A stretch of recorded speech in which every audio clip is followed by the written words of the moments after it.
Muito bem, então o capítulo 4 da apostila, nós vamos ver ali a questão do êxodo, que é o povo no Egito, a saída do povo do Egito, a escravidão do povo de Israel, fornece informações de todo o sofrimento e provações que eles passaram em direção a Canaã. O Êxodo abrange a origem da religião de Israel, a Está lá agora? Você vai editar depois daí? Então tá. Então o capítulo 4, continuando, capítulo 4 de Êxodo.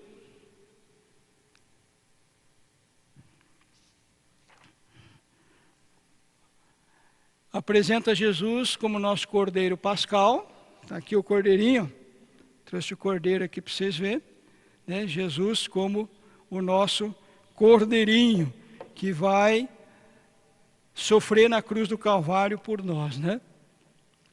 Então o título, Êxodo, é saída, partida. O tema, Gênesis apresenta o princípio da redenção, Êxodo apresenta o progresso da redenção. Gira em torno de libertação, redenção, amparo e condução de um povo. O autor é Moisés, conteúdo, a marcha para a terra prometida, o propósito, o cumprimento feito aos patriarcas. A comissão de Moisés, então o chamado de Moisés para na sarça ardente. Para isso eu trouxe esse machado aqui, ó. Daqui a pouco eu vou explicar para vocês, esse machado aqui simboliza o teu chamado, tá? Então, daqui a pouco nós vamos explicar para vocês. A objeção de Moisés, então Moisés, ele diz assim, ó, quem sou eu, tá, para fazer esse trabalho? Está lá em Êxodo 3:11. Aí ele pergunta para Deus, qual é o seu nome? Depois ele diz, não vão acreditar em mim, nunca fui eloquente.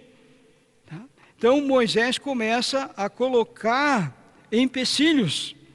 Ele diz, envie quem tem que enviar, menos a mim. Eu não, Senhor. Envia outra pessoa. Envia outro. Então eu trouxe esse machado aqui, meu querido, para dizer para você que Deus não manda afiar machado para ficar parado. Você está no ITQ, você está fazendo curso, você foi chamado por Deus para trabalhar na obra de Deus. Se você pensa que você está fazendo ITQ só para adquirir conhecimento, tenho boas novas para você. De maneira nenhuma. Não. De jeito nenhum. Deus não manda afiar machado para deixar encostado. Deus não manda afiar uma ferramenta, preparar uma ferramenta para deixar lá no canto, para deixar escondido. Ferramentas, que somos nós, eu e você, são para serem usadas, né? São para serem instrumentos nas mãos de Deus. Então, que você possa, em nome de Jesus, prosseguir firme neste chamado. Não deixe ninguém te desviar do propósito de Deus na tua vida. Meus queridos, eu sou pastor titular há 23 anos. Estou na igreja do Evangelho Quadrangular há 41 anos. Em todos os trabalhos que fizemos na igreja, as palavras que eu mais ouvi de colegas, das pessoas que estão no nosso convívio bem próximos a nós, foi, você não pode, você não sabe e não vai dar certo. É o que eu mais ouvi, gente. É o que eu mais ouvi. Mas, sempre, a minha pastora, que já está na glória, pastora Eloíra Pouzin, nos ensinou muito bem os princípios da palavra de Deus. E então, eu sempre entendi que se Deus me chamou, Ele vai me capacitar. Ele vai me dar condições, Ele vai me abençoar. Então, se Deus te chamou, e de fato te chamou, porque todos têm um propósito nas mãos de Deus, todos nós somos ferramentas, Deus nos deu talentos e dons, se nós vamos desenvolver ou não, cabe a gente decidir e depois responder diante de Deus. Mas todos nós fomos chamados para estar fazendo a obra do Senhor, uns de um jeito, outros de outro, uns com uma função, outros com outra, mas fomos chamados para glorificar a Deus. Tanto é que, em uma das situações, Deus fala assim, ó, ninguém se apresente vazio diante de mim. Então, meus irmãos, que você possa, em nome de Jesus, prosseguir no teu chamado. Não fazer como Moisés fez no início, mas eu não sei falar direito. Deus vai te ensinar. Mateus 10:20 diz assim, que o Espírito Santo colocará as palavras na sua boca. Deus vai te ensinar. Mas manda outro, o outro é melhor, o outro sabe mais. Não, meu querido, Deus te chamou e vai te colocar no lugar que Ele tem para você. E vai te usar de uma forma poderosamente. Então, meu querido aluno do ITQ, você não está fazendo o ITQ só para adquirir conhecimento. Vendo? Você foi chamado por Deus, você é um machado, você é uma enxada, você é uma pá, você é uma ferramenta nas mãos de Deus para estar fazendo a obra de Deus. Não dê ouvidos aos pessimistas, não dê ouvidos àqueles que não acreditam em você, não dê ouvidos àqueles que não creem, que não confiam em Deus. Você vai achar muito mais pessoas que não confiam em Deus, que são pessimistas, que vão tentar desanimar você, do que pessoas que vão te incentivar. Mas o maior incentivador é o próprio Deus, através do Espírito Santo.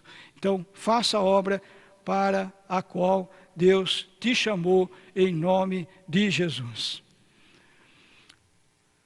Moisés então acaba aceitando a missão, né? Deus insiste com ele e ele acaba aceitando a missão. Depois Moisés retorna para o Egito e aí tem o confronto com o faraó, as 10 pragas, até a saída do Egito.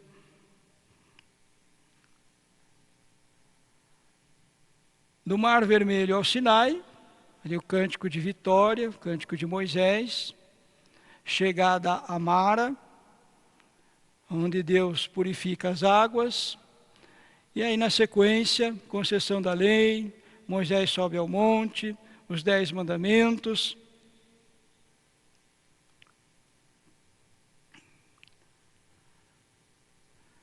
A terra do Egito, mapa.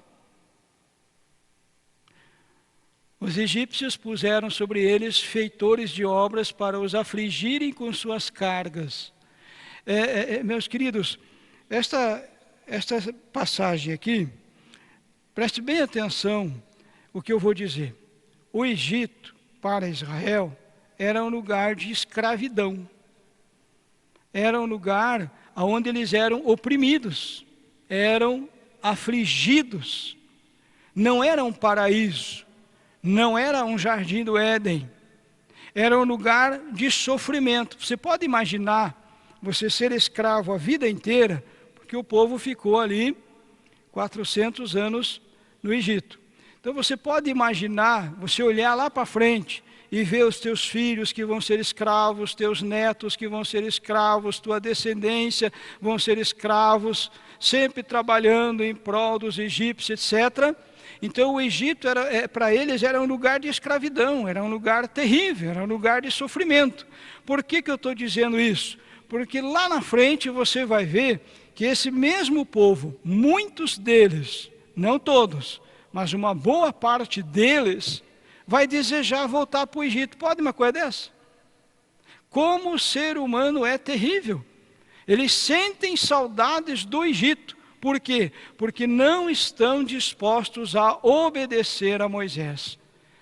Pessoa que não quer obedecer, ela sente saudades lá do velho mundo, lá do Egito, lá onde era atormentado por Satanás, lá onde havia choro, lágrimas de dores, de escravidão. esse mesmo povo aqui que está sendo afligido é o povo que vai dizer lá na frente: Moisés, nós deveríamos ter ficado no Egito. Como tem gente mal agradecida, né? Não é à toa que Deus realmente se ira, se indigna com eles e tem que tomar algumas posturas que para nós parece terrível, mas o mal, ele tem que ser cortado pela raiz, né? Deus não podia deixar que esses murmuradores continuassem contaminando outras pessoas.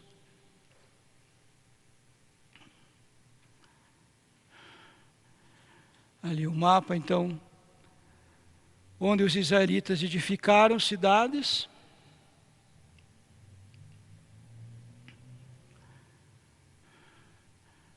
A escravidão, olha, quem gosta de ser escravo, né? Que coisa. Dura servidão, afligidos com cargas, tirania, uma vida amargurada, eram espancados, eram açoitados, tinham constantes gemidos, era uma dura escravidão. E ainda muitos deles, por não querer obedecer, preferiam voltar lá para o Egito.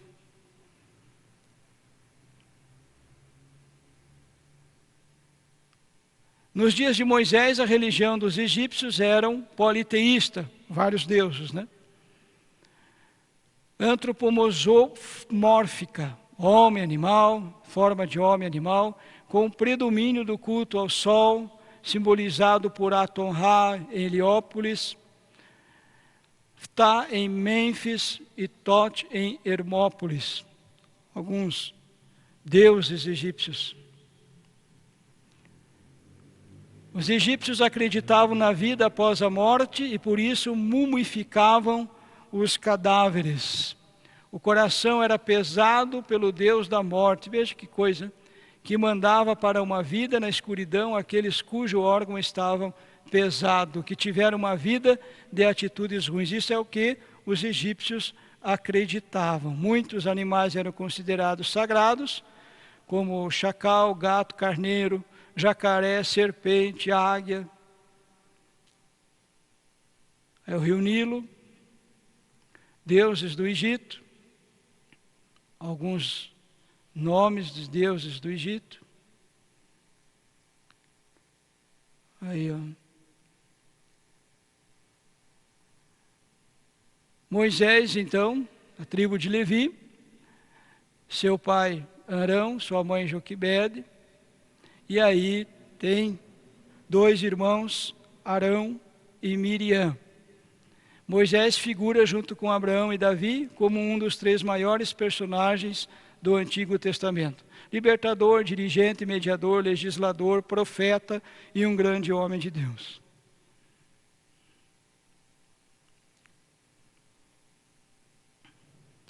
Ali o Moisés. Moisés foge para Midian, após ele matar um egípcio, né? E Deus aparece para ele através da sarça ardente. O fogo simboliza a presença e a santidade purificadora de Deus. Moisés retorna para Gozem.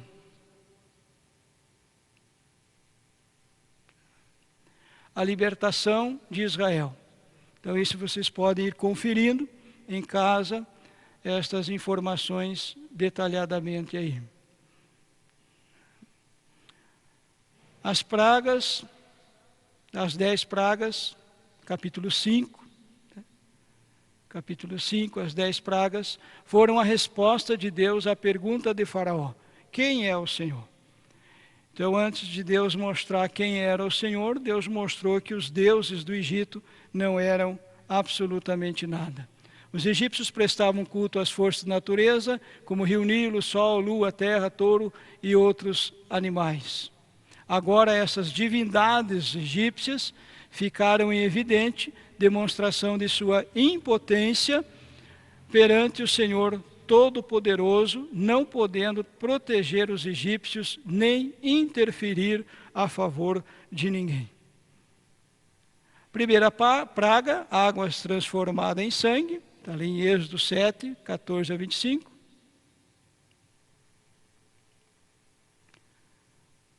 Os peixes morreram, o rio cheirou mal. Segunda praga, a invasão de rãs.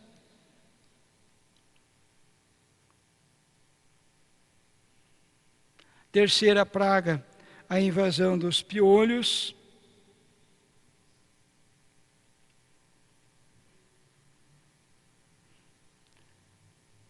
A quarta praga, a invasão de moscas.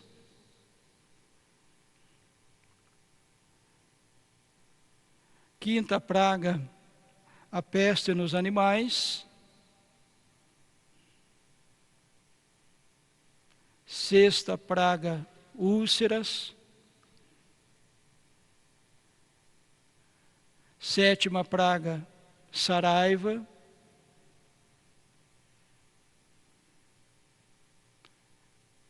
Oitava praga, invasão de gafanhotos.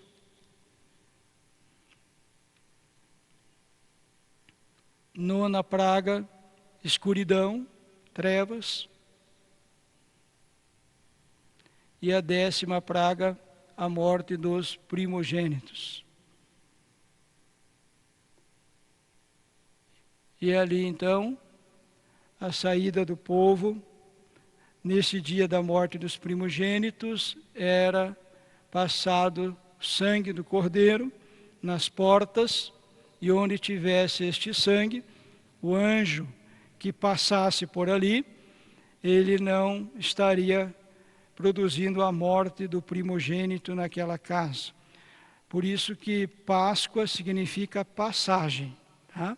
É a passagem do anjo sobre a casa dos hebreus, sobre o Egito, e ali onde não houvesse a marca com o sangue, haveria a morte do primogênito. Páscoa, o hebraico, passar, coxear, saltar, passar por cima, no grego, passar. Português, passar. Páscoa é a passagem do anjo do Senhor, é um julgamento divino.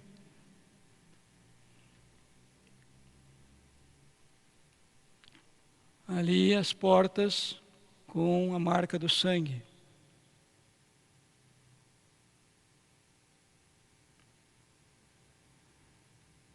Então, o anjo passando, onde não havia marca do sangue, haveria a morte do primogênito.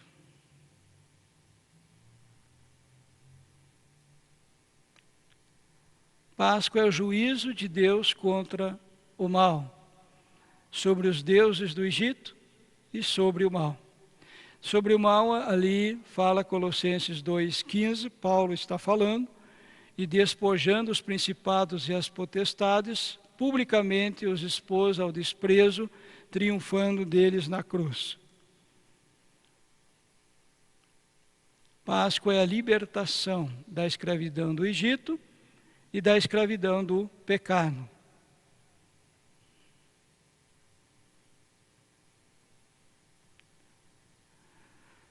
No Egito, a morte do cordeiro,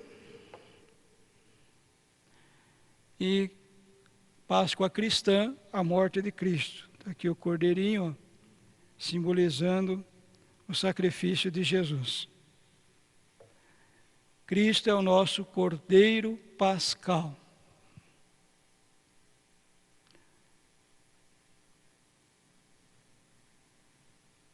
Páscoa é a morte do cordeiro, cordeiro sem defeito, Cristo sem pecado. Se ofereceu por nós na cruz, tinha que ser alguém que não tivesse pecado.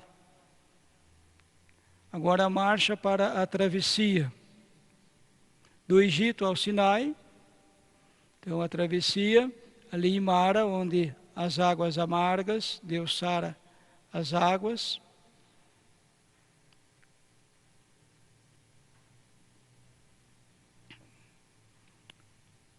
Maná e codornizes.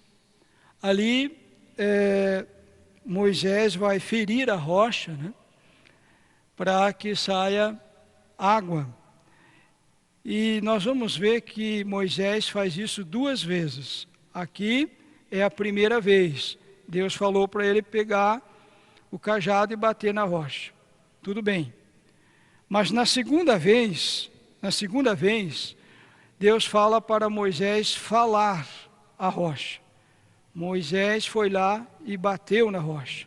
Então, na segunda vez, Moisés acaba pecando contra Deus, ele desobedece ao Senhor, e nós precisamos entender que Deus não podia deixar as coisas simplesmente assim, colocar panos quentes, porque isso traria para o povo a seguinte ideia: se Deus não quer me abençoar, então eu bato aqui, eu faço aquilo, eu berro aqui, eu grito ali, eu bato o pé, eu faço birra, e Deus tem que me abençoar. Então essa passagem onde Moisés tira a água da rocha, né, Deus abençoa e sai a água da rocha, nos mostra essa situação. A primeira, ele bateu, Deus falou, vai lá e fere, tudo bem. A segunda vez, ele acaba desobedecendo a Deus. Então, irmãos, a nossa ira, ela não vai operar, fazer com que as mãos de Deus trabalhem em nosso favor. Tá? A nossa ira, ela não opera a justiça de Deus. Não adianta a gente ficar nervosinho, brabinho, irritadinho, papapá, cheio de mimimi, porque Deus não está fazendo o que a gente quer. Deus sempre vai agir da forma correta, e nós temos que tomar cuidado. Nós vamos ver lá na frente um pouquinho mais sobre isso, mas apenas é importante falar para vocês por que Moisés ali acabou perdendo a paciência na segunda vez que saiu água da rocha. Porque tinha uma turma de pessoas perturbando ele. Tinha uma turma de pessoas, na verdade, infernizando ele. Porque não tem água, porque não sei o quê, porque vão morrer, porque já se viu que saímos do Egito, podíamos ter ficado lá, o que Moisés está fazendo, o que Deus está fazendo, ninguém está fazendo nada. Imagina eles buzinando no ouvido de Moisés. Moisés então foi lá e bateu na rocha, estava com raiva, estava com ira, estava irritado com aquele povo e fez isso. Por que eu estou falando nesse assunto? Porque, irmãos, o erro de uma pessoa diante de Deus não justifica o erro de outra pessoa. Então cada um vai responder pelo seu erro. E nós precisamos tomar cuidado para não tomar atitudes impulsivas. Principalmente se nós temos conosco ou atrás de nós pessoas do tipo daquelas que estavam com Moisés, que ao invés de orar, ao invés de clamar a Deus por água, estavam murmurando, falando contra Moisés, falando contra Deus.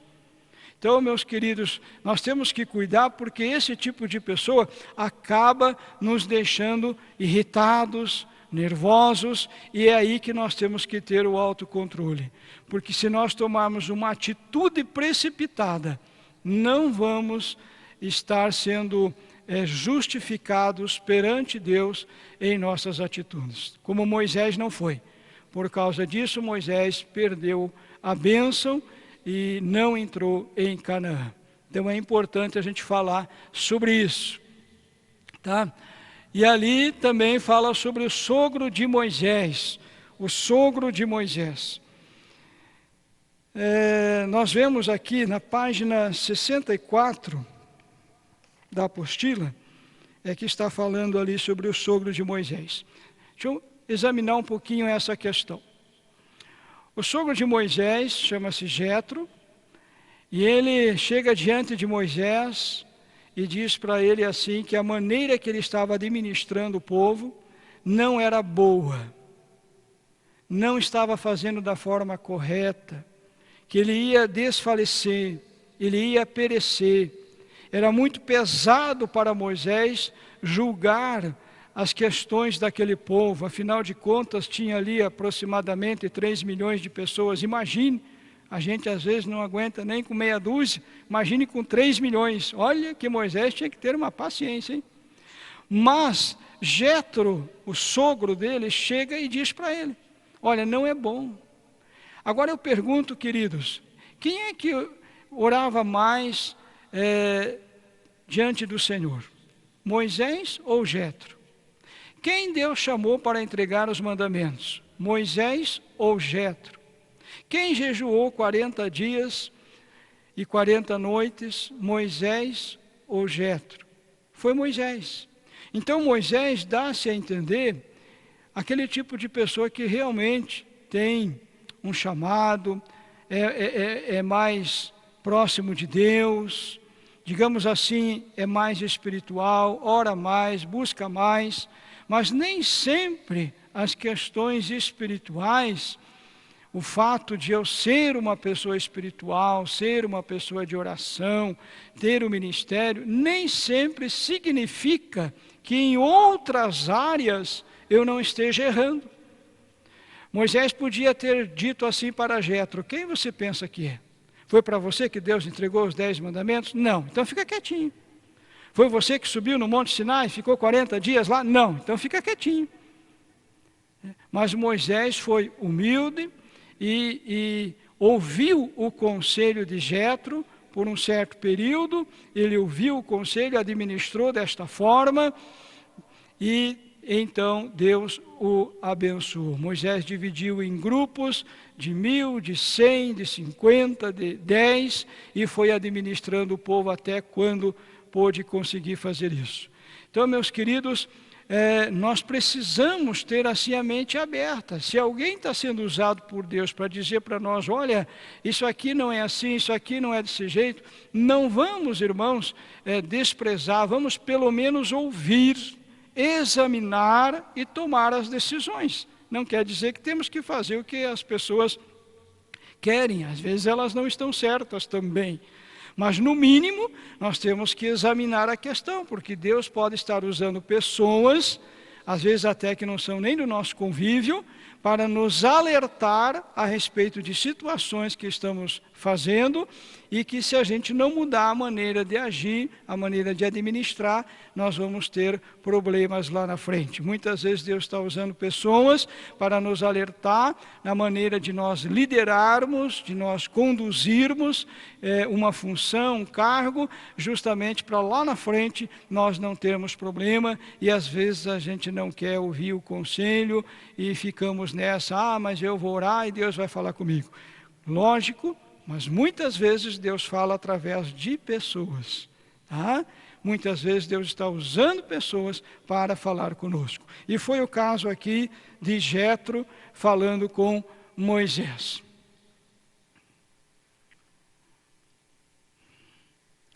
O êxodo de Israel, do Egito, é a entrada em Canaã. São dados os 10 mandamentos. Então, trata-se de instruções referentes à edificação do tabernáculo e do seu mobiliário. Este segundo item de orientações de Deus a Moisés. Depois da construção do tabernáculo também, 10 mandamentos, instruções para edificar o tabernáculo, para administrar o tabernáculo, tudo isso Deus está dando para Moisés. Aí uma figura, uma foto, né, do Monte Sinai. A peregrinação, Monte Sinai. O povo chegou ao Monte Sinai pouco antes de completar 3 meses da partida do Mar Vermelho, permanecendo ali quase 1 ano. Deus prometeu 3 coisas condicionadas à obediência de Israel. Israel seria sua propriedade peculiar, seria um reino sacerdotal e seria um povo santo. Agora, pois, se diligentemente ouvirdes a minha voz e guardardes a minha aliança, então sereis a minha propriedade particular dentre todos os povos, porque toda a terra é minha, e vós sereis um reino sacerdotal e um povo santo. Os 10 mandamentos.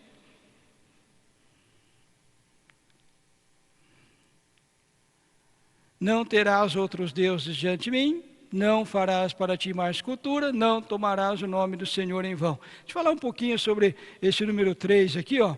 Não tomarás o nome do Senhor em vão. Sabe, irmãos, o nosso Senhor é Senhor. Entende? Ele não é o fulaninho da esquina. Ele não é qualquer um. Ele é o nosso Senhor, Rei dos reis e Senhor dos senhores. Então não vamos ficar brincando com o nome de Deus. Não vamos ficar tomando o nome do Senhor em vão. Ai, Jesus, caiu aqui. Só um pouquinho, meus irmãos. Eu pergunto para vocês, o que tem a ver o nome de Jesus com esse machado aqui que eu derrubei agora? Não tem nada a ver. Isso é tomar o nome de Deus em vão, sem propósito, sem finalidade, apenas por falar. Só isso. Então, um dos mandamentos do Senhor é justamente esse, não ficar mencionando o nome de Deus em vão. Na sequência, o quarto, guardarás o dia do sábado. Claro, nós não guardamos o sábado, mas guardamos o princípio do sábado. Qual que é o princípio do sábado? É um dia do Senhor. Né? No caso nosso, nós guardamos o domingo, onde estamos na igreja, servindo a Deus, buscando ao Senhor. Então, é o princípio do sábado que nós guardamos, o dia para o Senhor. Tá? Honra teu pai e a tua mãe. Honrar, respeitar, bom? Não matarás, não adulterarás, não furtarás, não dirás falso testemunho, não cobiçarás as coisas do teu próximo. Então, os 10 mandamentos aí. Vamos adiante. Os primeiros 4 são mandamentos que tratam a relação que deve imperar entre Deus e os homens, e os demais têm a ver com as relações dos homens entre si. Após o decálogo, foi promulgadas as leis civis e cerimoniais. Então, o pacto violado e renovado, bezerro de ouro, manifestação idólatra do coração humano. Então, esse bezerro de ouro ali, quando Moisés está descendo do monte Sinai, o povo se reúne e decide fazer um bezerro de ouro para adorar. Aqui o que nos chama a atenção é a questão de posição de liderança, irmãos. Uma posição de responsabilidade. Eu fico imaginando assim, por que Deus não colocou Arão no lugar de Moisés? Já parou para pensar nisso? Arão morreu antes. Sim, Arão morreu antes. Miriam morreu antes. Mas eles poderiam, Deus poderia ter prolongado o tempo de vida deles e colocá-los no lugar de Moisés. Quem que Deus escolheu? Josué. Josué que era um escravo lá do Egito. Então, Deus escolheu Josué porque a postura de Josué era diferente. Josué, ele tinha uma postura de um verdadeiro líder. Arão era aquele que vai com os outros. Ele vai conforme o povo quer, conforme as pessoas querem. E a voz do povo nunca foi a voz de Deus. Nunca foi. O povo disse assim, nós queremos Barrabás. Foi isso que o povo disse. Até mesmo aqueles que a princípio aplaudiram Jesus quando Jesus entrava em Jerusalém, montado num jumentinho, dali a algum tempo esse povo estava dizendo, não, nós não queremos ele, nós queremos Barrabás. A voz do povo é aquela voz lá da Torre de Babel. Vamos construir uma torre para chegar ao céu. A voz do povo nunca foi a voz de Deus. Então, o líder, ele precisa ter a direção de Deus. Ele precisa ter pulso firme, ele precisa estar focado no plano de Deus para ele e para os seus liderados.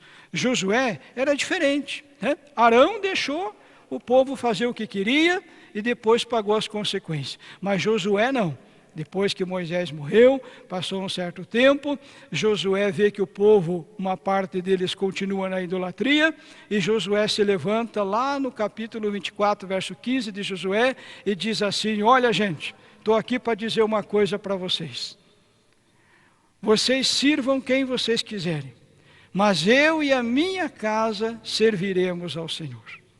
Olha, irmão, tem que ter coragem para se levantar e falar isso diante daquele povo, hein? Tinha que ter muita coragem. Mas Deus estava com Josué. E Deus, então, coloca Josué à frente do povo após o sepultamento de Moisés. Então, Josué era uma pessoa que tinha pulso firme, tinha liderança, né, sabia dos princípios de Deus, não se desviou, não se corrompeu, ele tinha o foco em Deus. Então, é importante a gente falar sobre isso também. Moisés vai interceder pelo povo, Deus ouve a intercessão de Moisés. As primeiras tábuas são quebradas, depois Moisés recebe outras 2 tábuas da lei.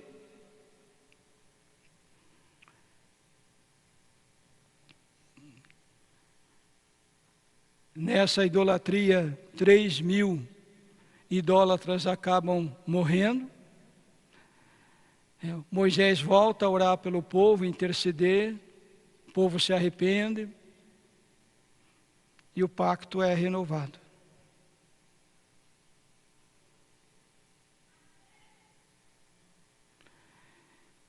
Tá certo. E o tabernáculo, nós vamos dar uma rápida passada sobre o tabernáculo, vocês vão ter as informações aí, a tipologia do tabernáculo. Uma ordenança de Deus a Moisés para a proteção e orientação do povo de Deus. Propósito, um lugar onde Deus habite entre seu povo, onde Deus se manifeste. O centro da vida religiosa, moral e social era o lugar de sacrifício, representa grandes verdades espirituais que Deus desejava passar para a humanidade. Então, a construção do tabernáculo foi como oferta voluntária do povo, eles davam com alegria, e aí Deus chama ali 2 cidadãos, Bezaleel e Aholiabe, dá a eles sabedoria, dá a eles a unção do Espírito Santo para trabalhar na edificação do tabernáculo. Então, o tabernáculo tipifica a obra redentora de Cristo, de levar os pecadores a Deus.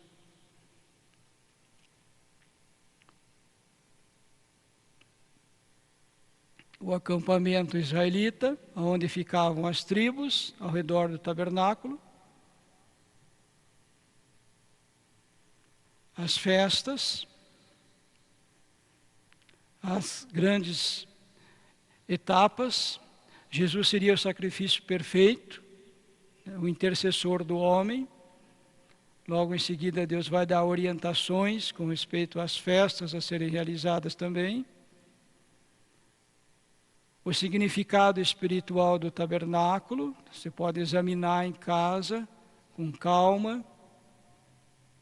Os materiais, tudo do bom e do melhor, viu, gente? Para Deus é o melhor, não é qualquer coisa, não. Para Deus é o melhor.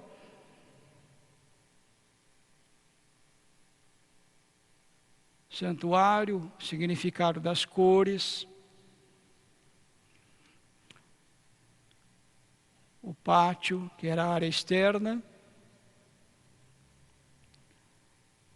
O altar de sacrifício, simbolizando Jesus.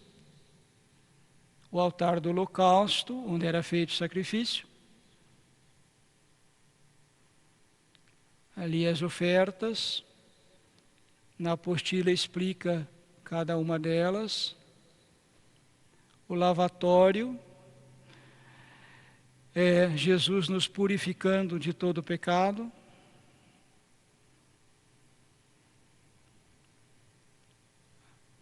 O lugar santo, onde tinha a mesa dos pães, candelabro, o altar do incenso.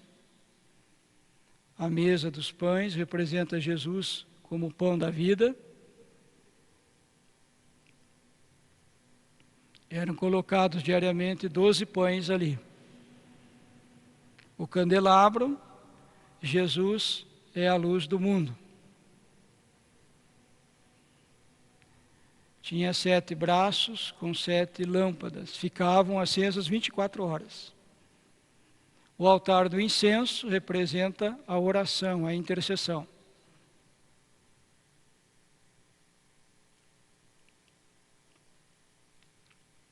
O Santo dos Santos era o último compartimento do tabernáculo, onde ficava a Arca da Aliança.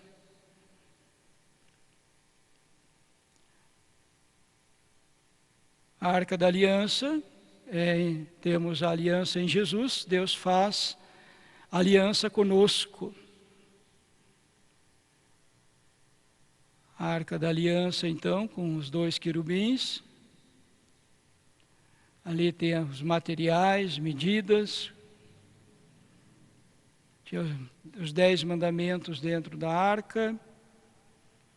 Também o maná, a vara de Arão. Ali a distribuição da tribo de Levi, o sacerdócio.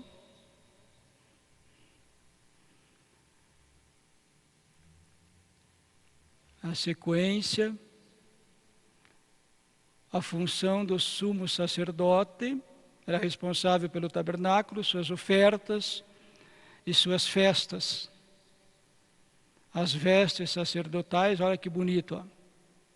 Tudo do bom e do melhor para o Senhor. Não estou dizendo que você tenha que andar de forma chique aí, não é bem assim, tá? Mas dentro da possibilidade do bom e do melhor para o Senhor, sempre fazendo o melhor para Deus, se apresentar de uma forma adequada diante do altar de Deus.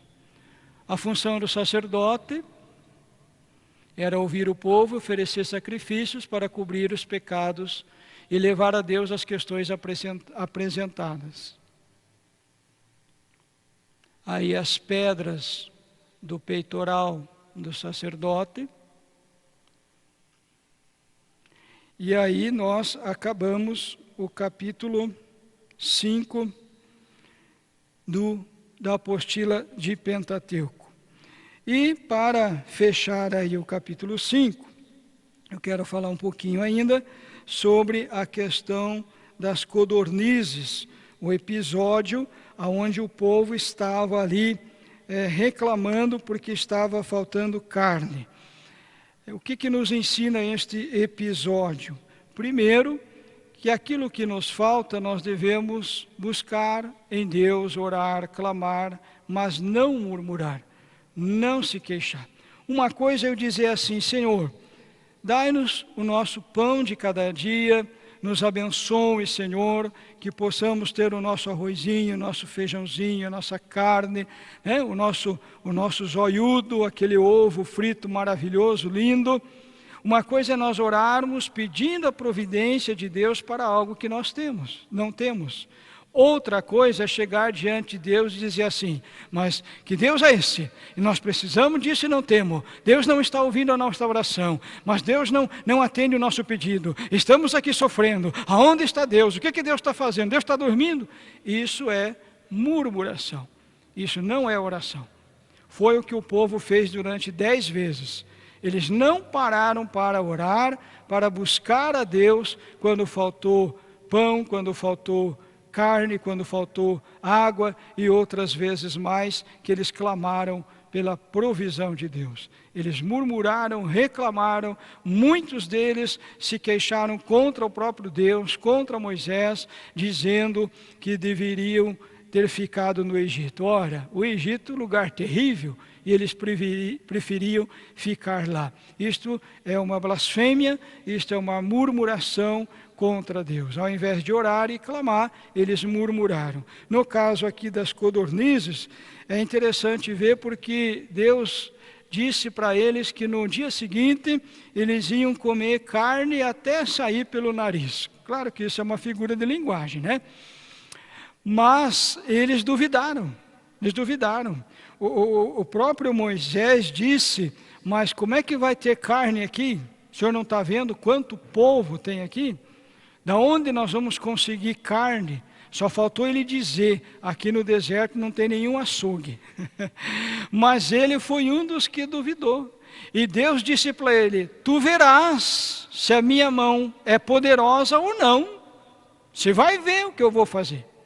E no dia seguinte, Deus mandou as codornizes e cada um que colheu, o que colheu menos, olha, o que colheu menos, colheu 23 quilos de carne. O que colheu menos, diz a Bíblia, colheu 23 quilos de carne. Deus abençoou ou não abençoou? Então fica esta lição aí, irmãos, dentro dessa nossa aula, que nós possamos aprender a orar e não murmurar, que nós possamos aprender a clamar a Deus de todo o nosso coração e que Deus nos abençoe. Deus abençoe vocês. Até a próxima aula.